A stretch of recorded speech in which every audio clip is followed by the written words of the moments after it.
Bruit de fond léger, comme des pages que l'on tourne ou un murmure apaisant. Bonjour à toutes et à tous, chères auditrices, chers auditeurs, et bienvenue dans votre rendez-vous dominical avec l'historien du dimanche. Prenez un bon plaid, une tasse de thé fumante, et laissez-vous transporter.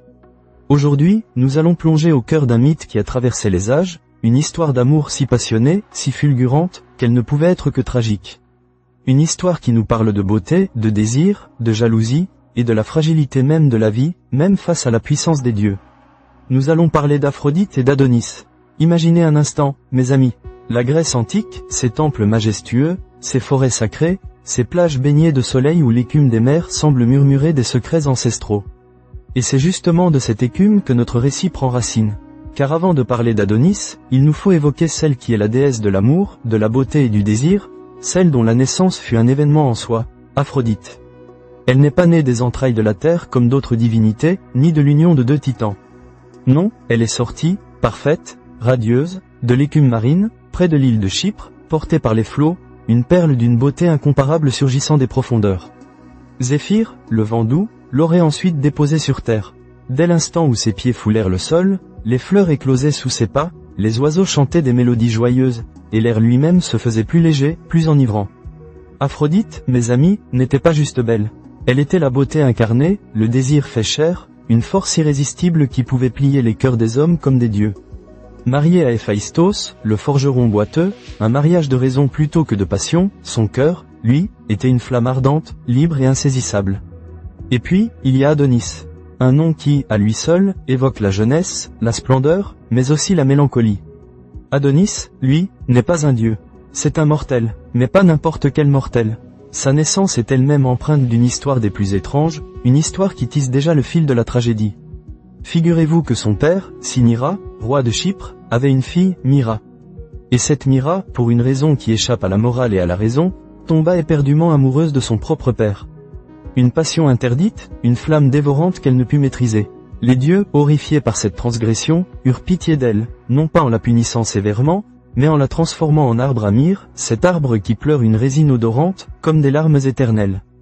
Et c'est de cet arbre, de ce tronc meurtri, que naquit Adonis. Un être d'une beauté si exquise, si parfaite, qu'elle semblait presque surnaturelle. Il était le fruit d'une union maudite, mais paradoxalement, d'une splendeur divine. Il était, dit-on, la quintessence de la jeunesse masculine, un parangon de la beauté virile.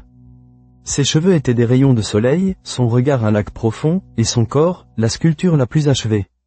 Aphrodite, la déesse de l'amour, elle-même éternellement belle et convoitée, n'avait jamais connu d'égal. Mais quand elle posa les yeux sur Adonis, ce jeune homme issu d'un arbre, son cœur, qui avait pourtant enflammé tant de dieux et de mortels, fut transpercé d'une flèche nouvelle, plus puissante encore. C'était un coup de foudre, divin et irrésistible. Elle le vit, et le monde s'arrêta. Toute sa coquetterie habituelle, son détachement parfois joueur, s'évaporèrent. Elle tomba éperdument amoureuse, comme une mortelle. Une passion si intense qu'elle en oubliait ses devoirs divins, les festivités de l'Olympe. Elle ne voulait plus que le suivre, le protéger, être auprès de lui. Mais l'histoire se complique, car les dieux ne sont pas les seuls à désirer ce qui est beau. Auprès de qui Aphrodite a-t-elle confié le jeune Adonis à sa naissance, consciente de sa beauté fragile et de son origine douloureuse? À Perséphone, la reine des enfers. Et Perséphone, elle aussi subjuguée par la beauté d'Adonis, refusa de le rendre à Aphrodite lorsque le temps fut venu. Un conflit éclata alors entre les deux déesses, un conflit de désir et de possession, qui dut être tranché par Zeus lui-même. Le souverain de l'Olympe, pour apaiser les esprits, décréta qu'Adonis partagerait son temps, un tiers de l'année avec Perséphone dans le royaume souterrain, un tiers avec Aphrodite sur terre, et le dernier tiers, il serait libre de choisir. Bien sûr, le jeune Adonis, charmé par la déesse de l'amour, choisit de passer son tiers de liberté auprès d'Aphrodite, doublant ainsi le temps qu'il passait avec elle. C'était une période enchantée. Aphrodite, habituellement si insouciante, devint une protectrice dévouée. Elle le suivait dans les forêts, le mettait en garde contre les dangers de la chasse, sa grande passion. Adonis, lui disait-elle avec une anxiété nouvelle, évite les bêtes féroces, les sangliers, les lions. Les créatures sauvages sont imprévisibles, et même les dieux ne peuvent les maîtriser.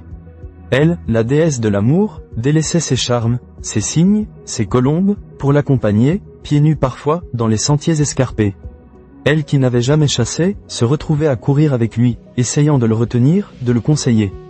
Mais Adonis, jeune, fringant, plein de vie, était imprudent.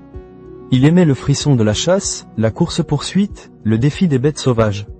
Il se sentait invincible, protégé par l'amour d'une déesse, certes, mais aussi par sa propre ardeur juvénile. Il ne comprenait pas l'angoisse d'Aphrodite, cette déesse qui, pour la première fois, connaissait la peur de perdre l'être aimé. Et puis, un jour, Aphrodite dut s'absenter. Peut-être pour une affaire divine pressante, peut-être pour une cérémonie olympienne.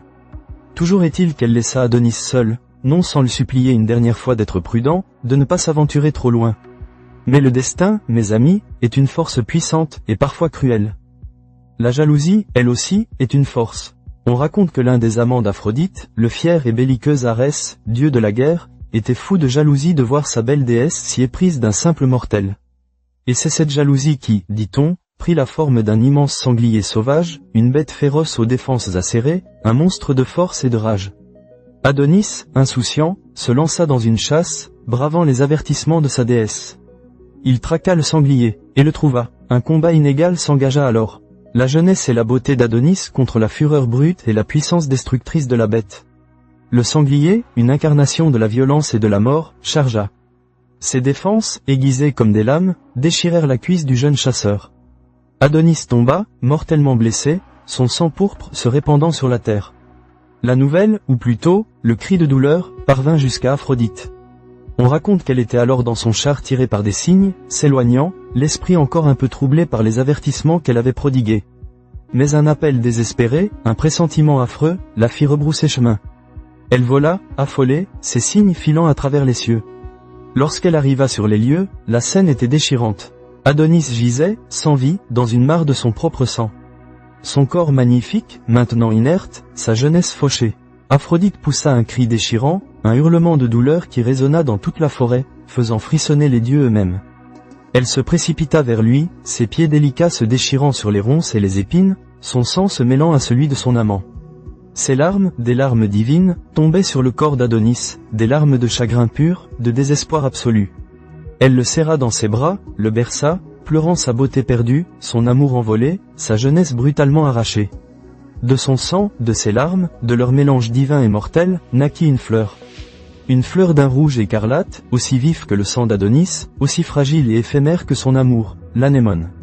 Une fleur qui éclot au printemps et s'éteint rapidement, emportée par le vent, comme un souffle de vie qui passe trop vite.